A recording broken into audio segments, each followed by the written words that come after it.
Fired up footballers, James and Jeffrey here with you as per usual.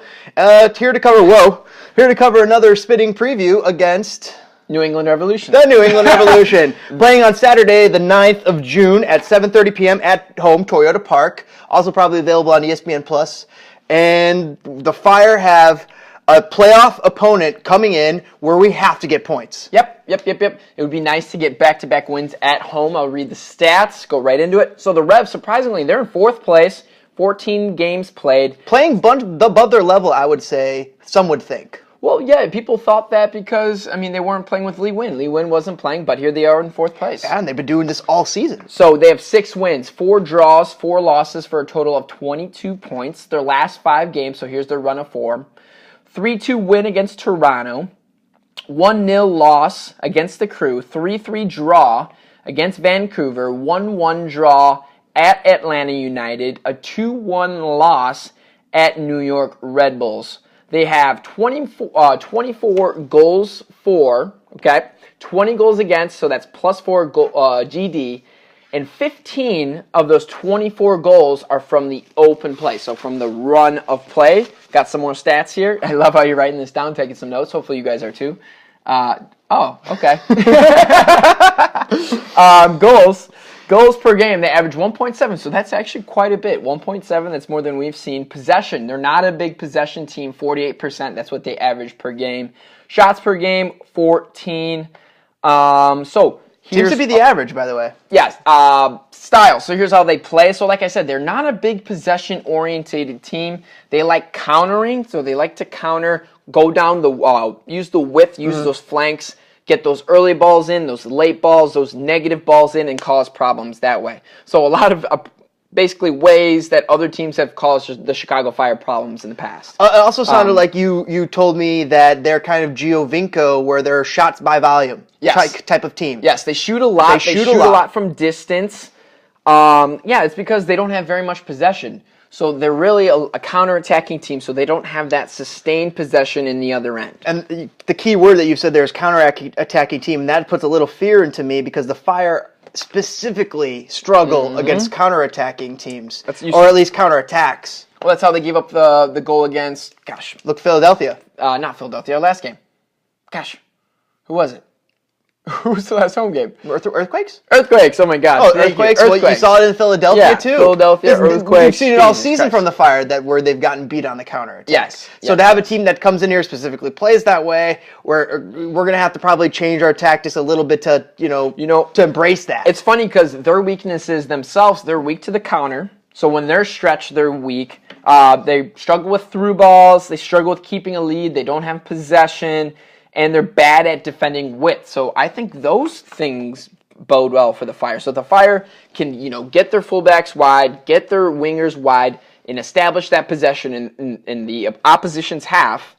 I think that bodes well for them. But at the same time, that they have to really, really be careful about countering. When you have the possession the whole game, that's going to open them up for the counter. So if they are, have the majority of the possession, they're going to have to look out for that. Well, they do have a first-year coach in Brad Friedel, I believe, and he is, he's still learning and adjusting to MLS, but he is obviously they're having a good year. Obviously, he's adjusted very quickly because he's stacking points, and not to mention he was sitting a key veteran in Lee Nguyen earlier this season and had no qualms about it.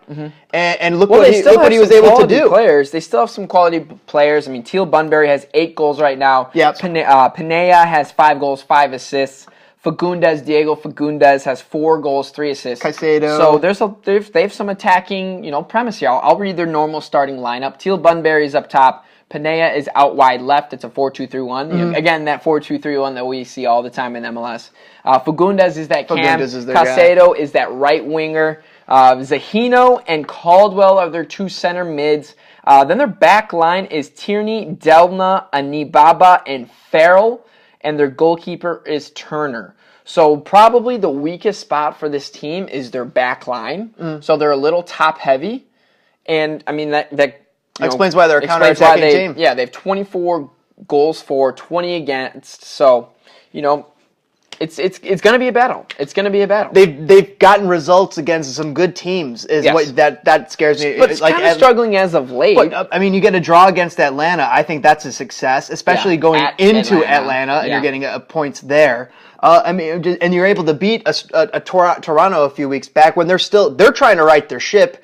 They're trying to figure it out. So great on them to be able to take advantage of that. They're getting points when they need to. It's gonna be interesting to see how Pano rolls his team out. I mean, is he finally gonna have that confidence to, do what the normal MLS teams do with their tactics and implement the offensive side of the things, or is he gonna do what he has been doing, focusing more on taking away the other team's strengths?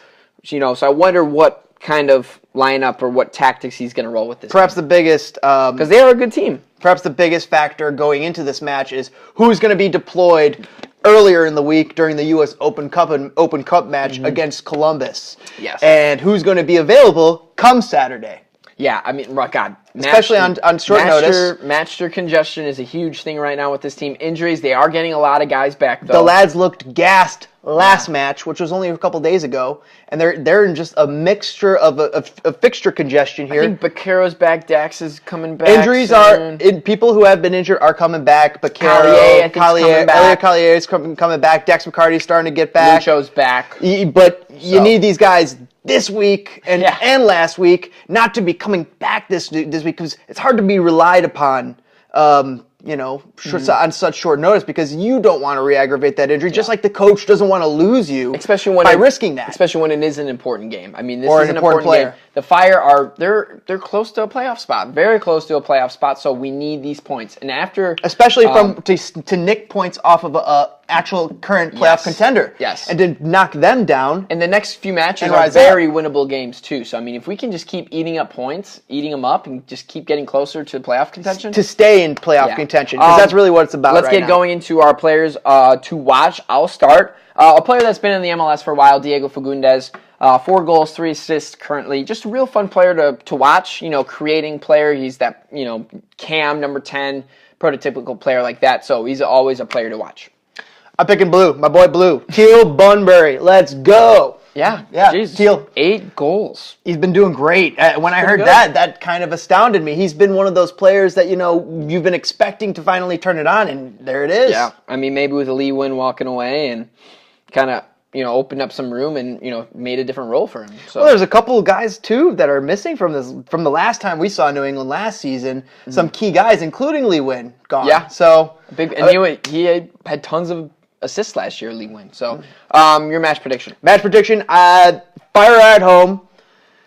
Man, these are always tough. These are always tough because we try to be fair. We try to give it a ride. With these guys coming in, the Fire just took a result off a worse Earthquake team. These guys are better. And we're going to be playing on short rest. I'm almost thinking it's going to be a draw. Yeah, that's why I'm leaning. Maybe a 2-2 draw. I almost feel like that's too many goals, but 2-2 draw is possible. Also, Richard Sanchez is going to be back in net, and maybe he's going to be good for keeping some out. Who knows?